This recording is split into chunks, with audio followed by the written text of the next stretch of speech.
Tu es en vacances et les choses tournent terriblement mal. Si tu tombes d'une falaise, fais de ton mieux pour te raccrocher à des obstacles et descendre en plusieurs étapes.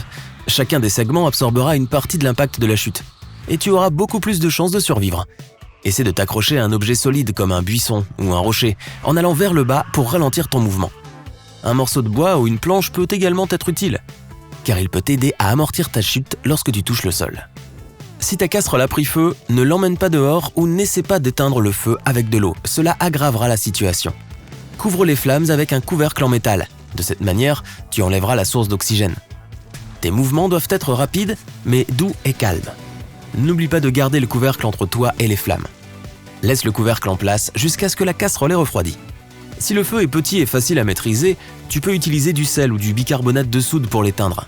À propos, l'utilisation de levures chimiques, de farine ou d'autres poudres de cuisson qui ressemblent à du sel ou du bicarbonate de soude est un non absolu. Ils ne te seront d'aucune aide car leur composition chimique est différente. Si tu te retrouves dans une foule en panique, ta tâche principale est de créer un peu d'espace autour de toi. Pour ce faire, garde tes mains près de ta poitrine, tes bras pliés au niveau du coude. Les boxeurs utilisent souvent cette position pour protéger leurs organes vitaux. Ne traverse pas le chemin de la foule, déplace-toi avec elle en dérivant lentement vers l'un de ses côtés. Fais attention à ne bloquer le passage à personne, car dans ce cas, tu pourrais être poussé au sol.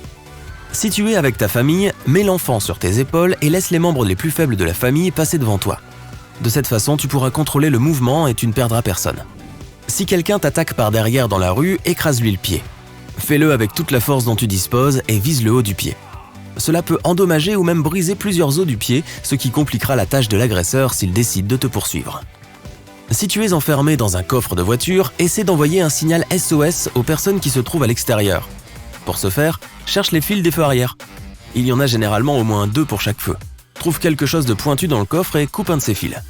Lorsque tu reconnecteras les extrémités, la lumière clignotera. Si les freins de ta voiture arrêtent soudainement de répondre, demande aux passagers, si tu en as, de s'assurer que leur ceinture de sécurité est bien attachée. Ensuite, allume les feux d'urgence, informe les autres conducteurs que tu as une urgence en utilisant ton klaxon et tes phares longue portée. En cas de mouvement brusque et fort, appuie sur la pédale de frein. C'est ainsi que tu pourras créer une pression dans le système de freinage. Ensuite, rétrograde prudemment et mets le levier de vitesse en position L. Si la voiture est équipée d'une boîte de vitesse mécanique, appuie sur la pédale d'embrayage. Ensuite, utilise les freins manuels, mais très lentement. Un mouvement brusque et ta voiture commencera à dériver. Pour ralentir ta voiture, tu peux aussi essayer de tourner à gauche et à droite en passant d'une rangée à l'autre. Si tu es tombé à travers la glace dans de l'eau gelée, essaie de revenir au bord de la glace. Ne t'en sors pas en la saisissant, le bord continuera à se briser et tu t'épuiseras en un rien de temps. Donne des coups de pied dans tes jambes jusqu'à ce que ton corps soit positionné horizontalement dans l'eau. Ensuite, sors de l'eau et mets-toi sur la glace comme un phoque. Une fois que tu y es arrivé, ne te lève surtout pas. Reste étendu, de cette façon ton poids sera réparti sur une plus grande surface. La glace aura alors moins de chances de se briser. La manière la plus efficace d'aider une personne qui s'étouffe est d'exécuter la manœuvre de Heimlich. Mais que faire si tu t'étouffes pendant que tu es tout seul ? Forme un point avec une main et place le côté du pouce au-dessus de ton nombril, mais en dessous de ta cage thoracique. Saisis ce point avec ton autre main et penche-toi sur le bord d'une table ou d'une chaise. Puis commence à appuyer sur la partie supérieure de ton abdomen en effectuant des poussées rapides vers le haut.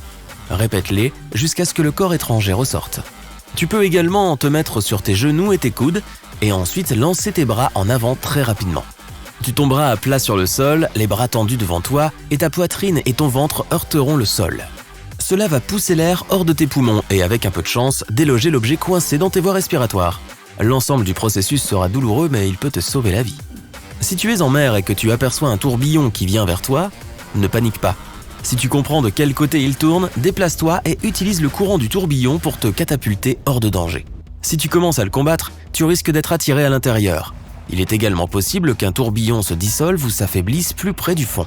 Si tu es pris au piège, respire à fond et attends une opportunité pour nager vers le haut et la direction opposée. Si tu es coincé dans un ascenseur qui chute, allonge-toi sur le dos et essaie d'occuper le plus d'espace possible. La graisse et les muscles de ton corps sont compressibles. Ils absorberont la force de l'impact. Si tu ne peux pas t'allonger, opte pour la position assise. Elle est toujours meilleure que la position debout. Ton dos agira comme un airbag dans une voiture.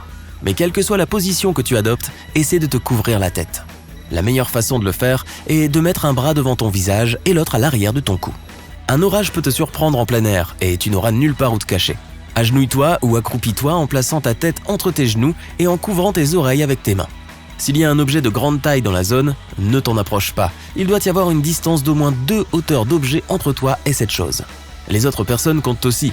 Si tu es pris dans une tempête avec un groupe d'amis, dispersez-vous jusqu'à ce qu'elle passe. Si tu te retrouves coincé sous des débris, par exemple lors d'un tremblement de terre, ta tâche principale est de protéger tes organes respiratoires. Tu dois aussi faire en sorte que ton alimentation en air dure le plus longtemps possible. Enlève ta chemise et fais un nœud dans le bas. Puis remets-la sur ta tête par le trou du cou. Le nœud doit se trouver sur le haut de ta tête. De cette façon, tu obtiendras une cagoule de fortune qui protégera ton visage de la poussière, du sable et des débris. Elle te fournira également un peu d'oxygène pendant que tu essaieras de remonter à la surface.